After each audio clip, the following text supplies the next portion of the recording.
Well, ahead of the extraordinary meeting scheduled for Thursday, Ecowas Chairman President Bola Tinubu has directed the Central Bank of Nigeria to impose financial sanctions on individuals and entities linked to the coup leaders responsible for overthrowing President Mohamed Bazoum in Niger Republic. Presidential spokesman Adeniyi confirmed this during a press briefing at the presidential villa.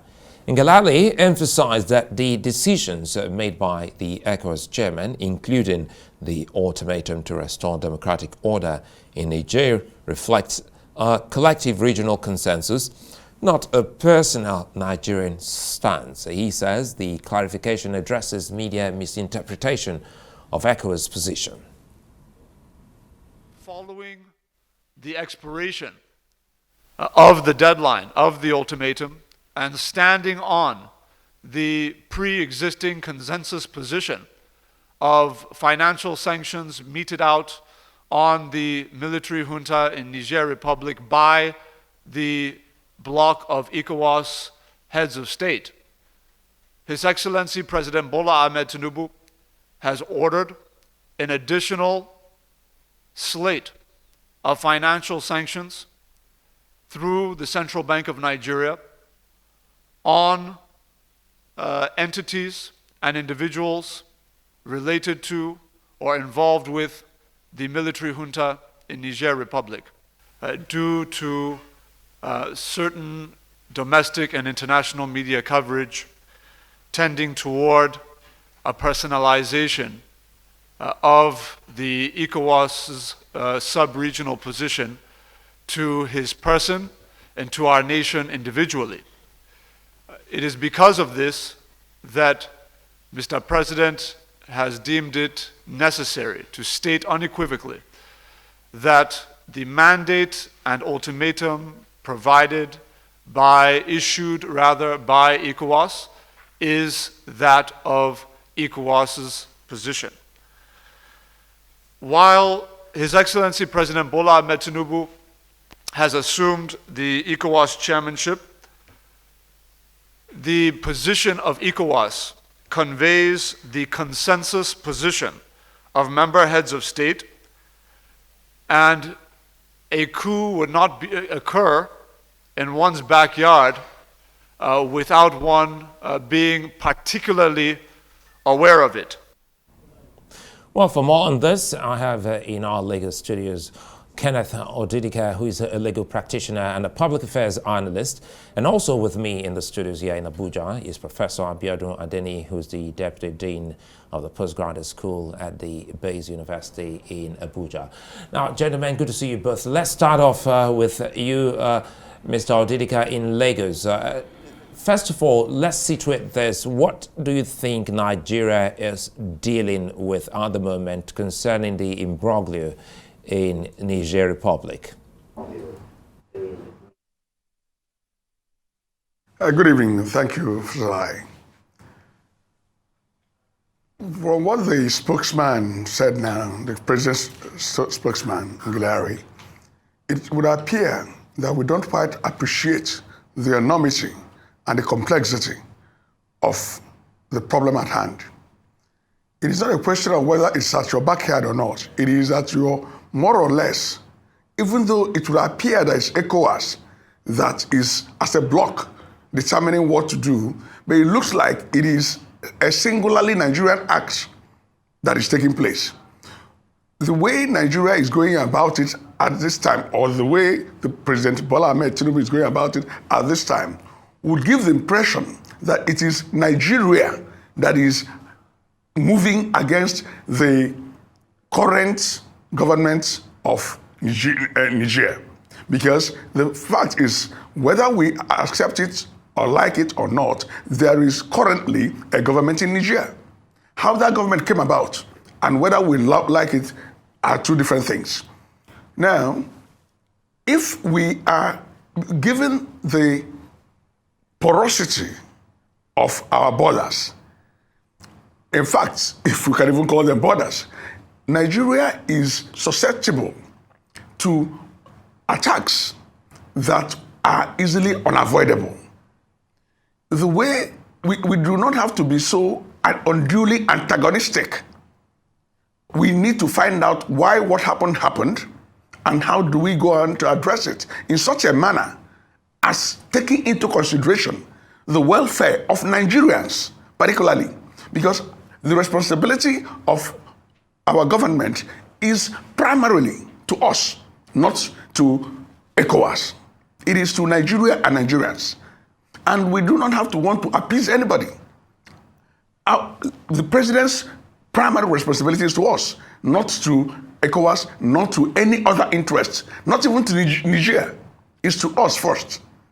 So it is after he had put into consideration and checked all that concern us, he will now determine whether the steps he's taking are wise in the circumstance. Let me bring in Professor Adeniyi here, and you've listened to Kenneth Odidika. One key thing he's said is, well, this looks like a singular act of Nigeria against Niger, and for some others, they still think that Niger is Nigeria and Nigeria is Niger Republic. Professor Adeniyi. Yeah, largely we have historical connections, you know, and of course at the level of culture, language, tradition, religion. So many interconnections crisscrossing, as the case could be, but I do not see it as singularly a Nigerian question. Remember that President Bola Ahmed Tinubu is the chairman of ECOWAS. Even if he were not the chairman of ECOWAS, remember also that Nigeria is the biggest, largest, most influential country in the sub-region, you know, and of course we are the biggest funders of ECOWAS. If he weren't the chairman, there isn't any way that our leadership, our role in the imbroglio wouldn't have been as prominent or close to being very, very prominent as it appears now. The fact that he's the chairman is also making it very, very prominent. And remember, Suleiman, that when he became president, he actually said that democracy will be fostered in the sub-region. It will be discouraged, it will be resisted, it will be deterred largely. And he also went to AU and repeated it. And suddenly we had a coup, you know. We did not expect him to rest on his oars, you know, not to ride on that momentum of his earlier postulations around how much his headship of ECOWAS was going to detest democracy. So detest a coup or the reversal of democracy, as the case could be. So what I see ECOWAS doing is not really that they are actually going, you know, to attack or invade Nigeria. I don't see that happening. It's just simply muscle flexing, simply gumbo diplomacy, which is legitimate in international relations. If nothing is done, of course, we should expect more coups in the sub-region, and this is not good for us, remembering that democracy is the closest to godliness in terms of good governance, because all the rights are ordinarily guaranteed in a democracy.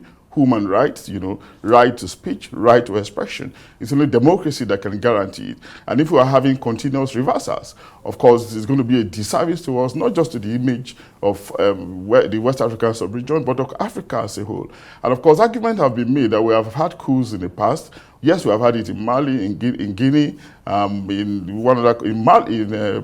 Burkina Faso. Yes, we understand, but of course there has to be a point when there has to be deterrence, and Niger happens to be that one. So I don't think that the way the groundswell of opinion appearing as if ECOWAS is being badgered down, ECOWAS is being portrayed as a Lilliput, you know, pandering to Western interests. I don't think that's the case really. I think they deserve some level of commendation for trying to rein in and prevent a further deterioration or decline of democracy, realizing that democracy has been very, very advantageous in the last couple of years, that it has reigned supreme on the African sub-region. We're in the 21st century, we're supposed to be moving forward and not backward. So muscle-flexing, gumbo diplomacy is legitimate in international, transnational relationship, and it shouldn't be misunderstood as the actual attempt to actually carry out the threat. I don't see that happening, you know, but again, we shouldn't stop at nothing to prevent these adventurers, you know, from continuing in their arts, as the case could be. Okay, let me bring in Kenneth Odidika. You know, one other point, I'll let you react to that, but again, let me throw this back at you. One issue has to do with listening to Legality, where he said the president has directed the Central Bank of Nigeria to move against individuals or entities. Doesn't that imply that some people have been so identified by Nigeria? Ordinarily, ordinarily, yes, that's what it ought to be. That's what should be insinuated from that statement. However, going by the way we've been carrying on, don't be surprised that nobody has been identified. Because what I've seen with this government so far is that they seem to talk before actually thinking about what they're saying. I won't be surprised that nobody has been identified. So rather than take the steps which ought to be taken first by trying to identify those who actually, if Nigerians are involved or some other entities that have accounts in Nigeria are involved in sponsoring the coup, we first of all say, CBN, block all accounts, stop, make sure that these people suffer. When you haven't even identified, one, that there are Nigerians involved. Two, who are those Nigerians that are involved? However, just as a professor said, yes, Nigeria and Niger are practically the same. We've had it said several times that, look, somebody, even including our former president, will tell, look, I have a house in that place, so my homestead is there. So we understand that. So it's likely, and that's an assumption, that there will be some Nigerians, there could be some Nigerians that are involved one way or the other in that coup. That is an assumption that I think our government is making. I am not aware that any such identification of possible collaborators has been done.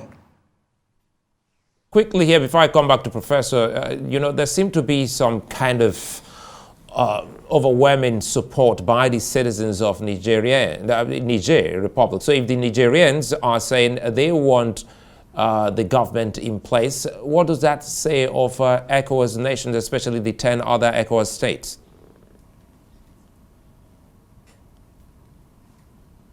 You will recall that after our president became the chairman and stated clearly that he was going to be against coups and that ECOWAS will rise against coups and those who perpetrate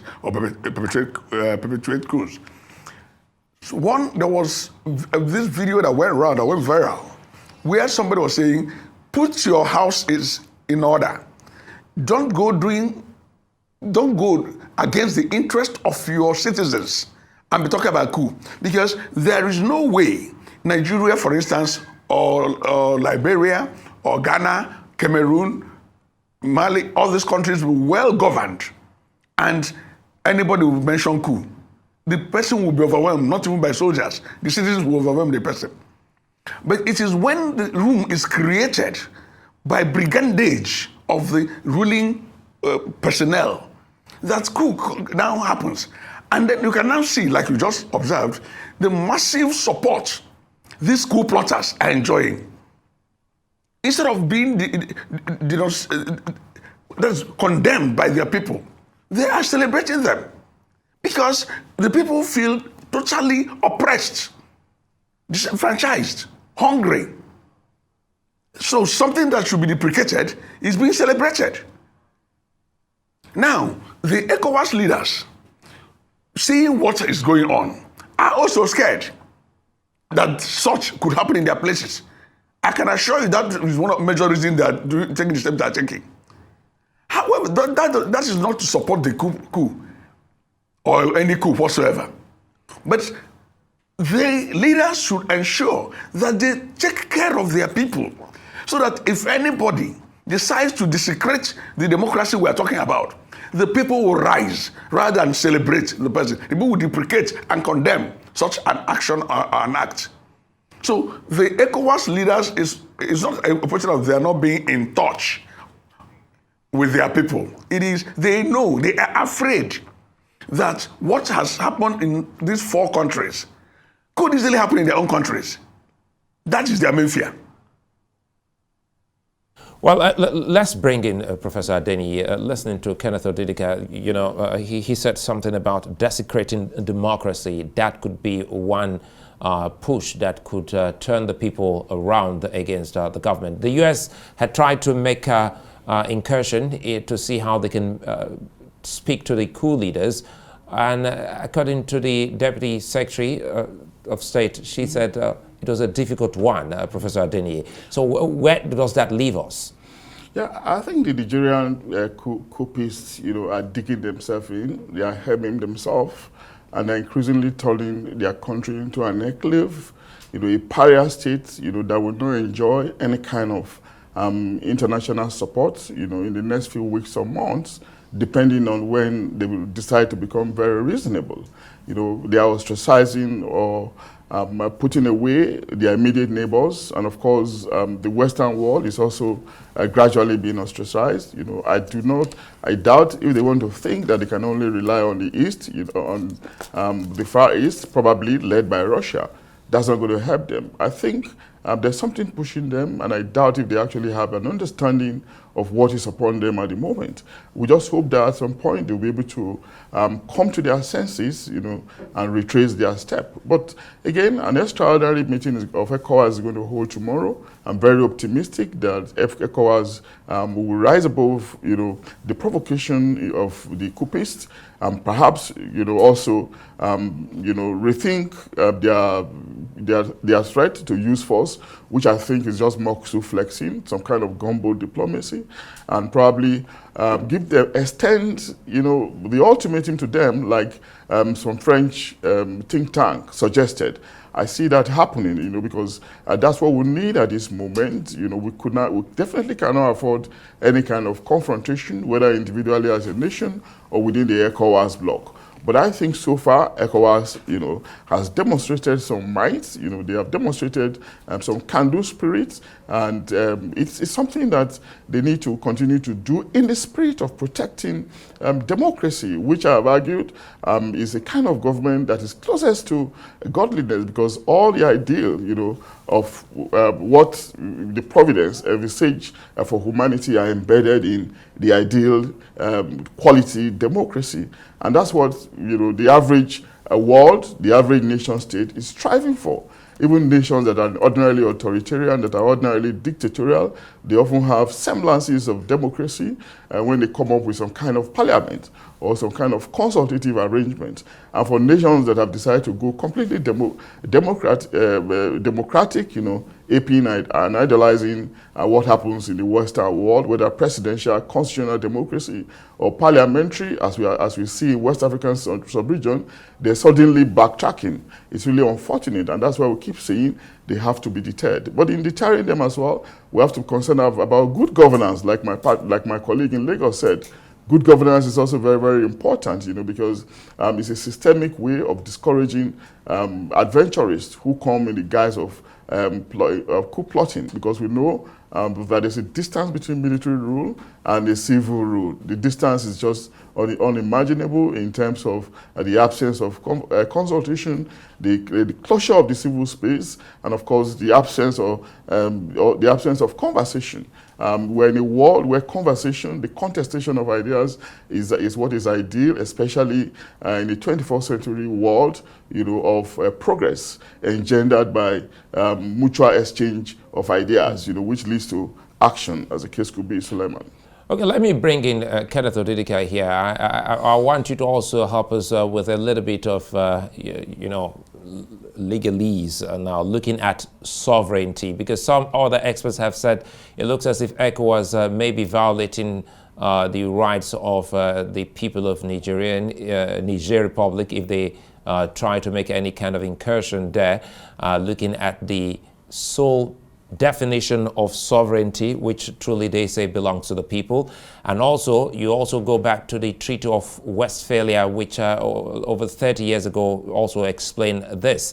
Now, speak to us about some sanctions that we've seen so far, especially coming from Nigeria, with regards to electricity cut to Niger Republic.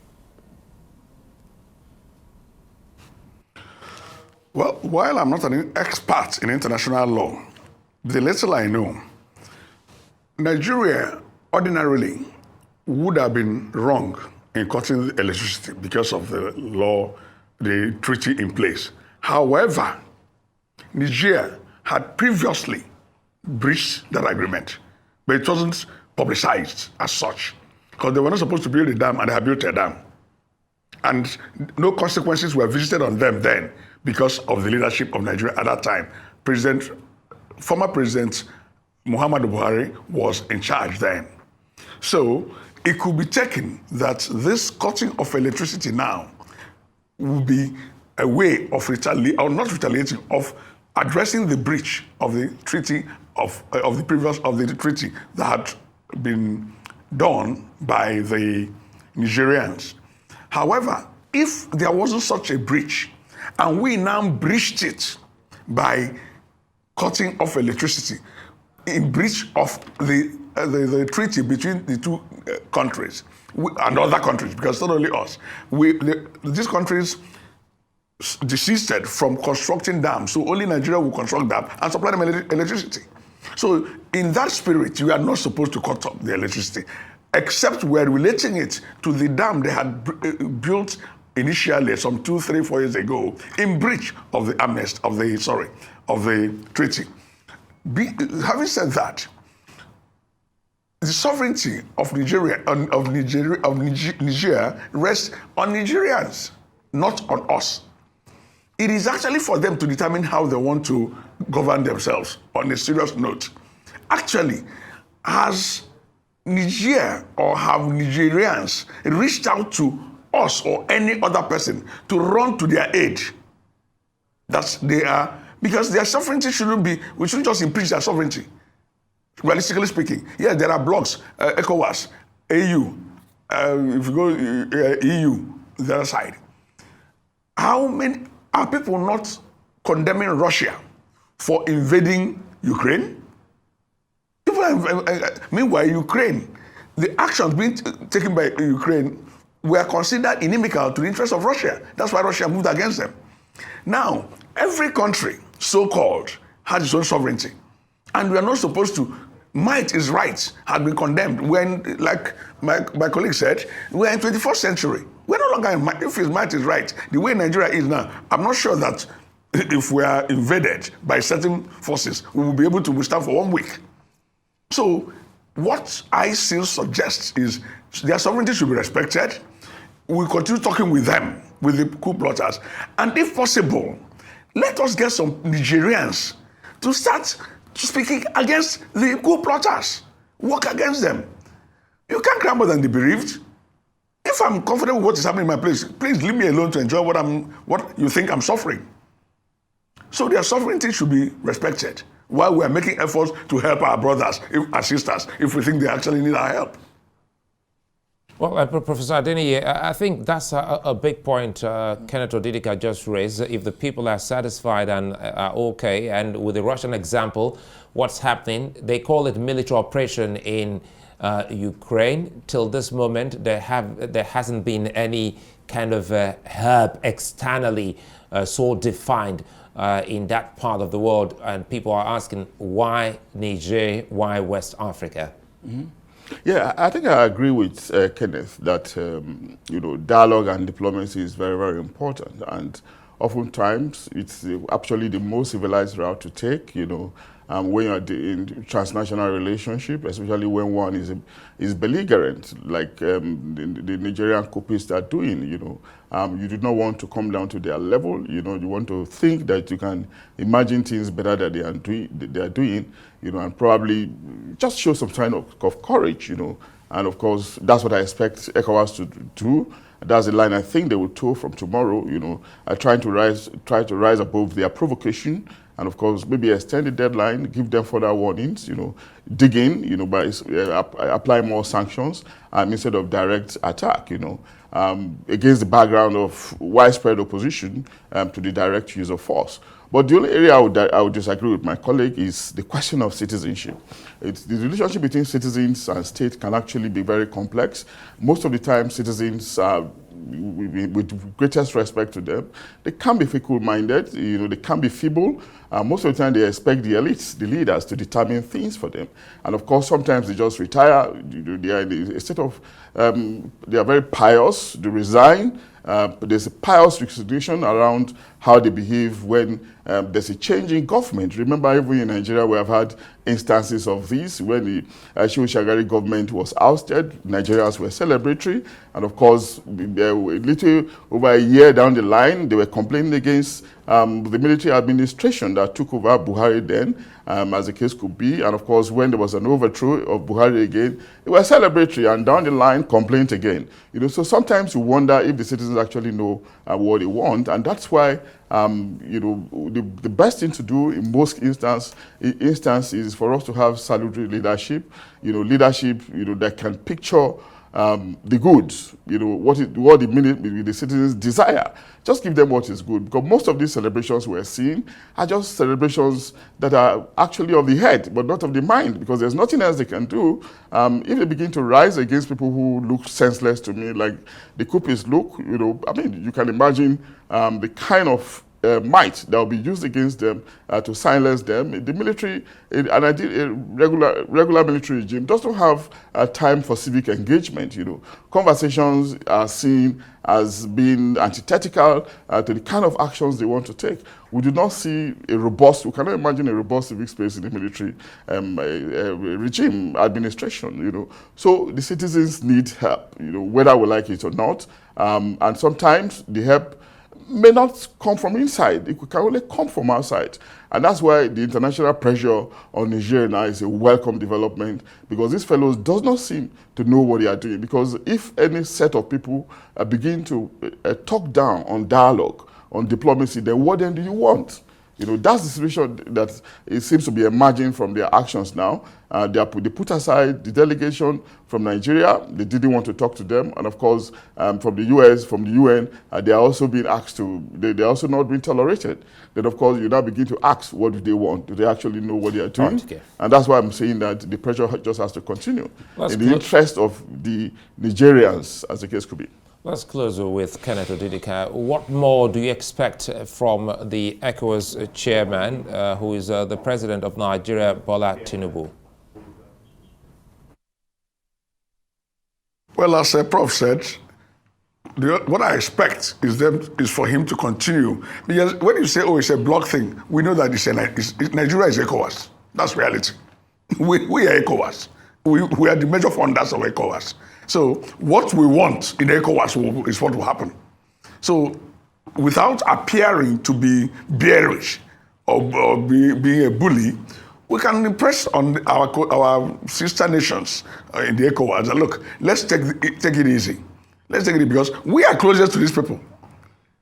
Even a common pistol shot across will kill a Nigerian from Niger. So we let them, look, let us negotiate, let us continue discussing with them. If we call it negotiation, let's negotiate with them. We'll help them negotiate their way out of power.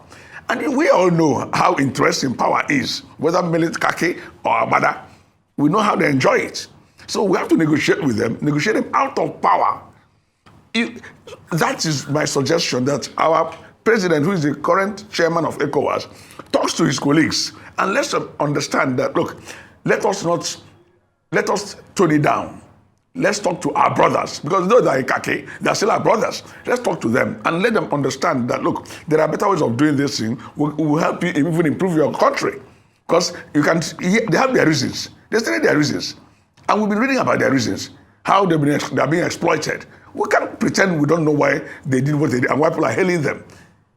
We can't pretend that. So let him convince his colleagues in ECOWAS to take it easy with these people and rally the populace around their ideas and their means, so that the coupists will now bow and leave.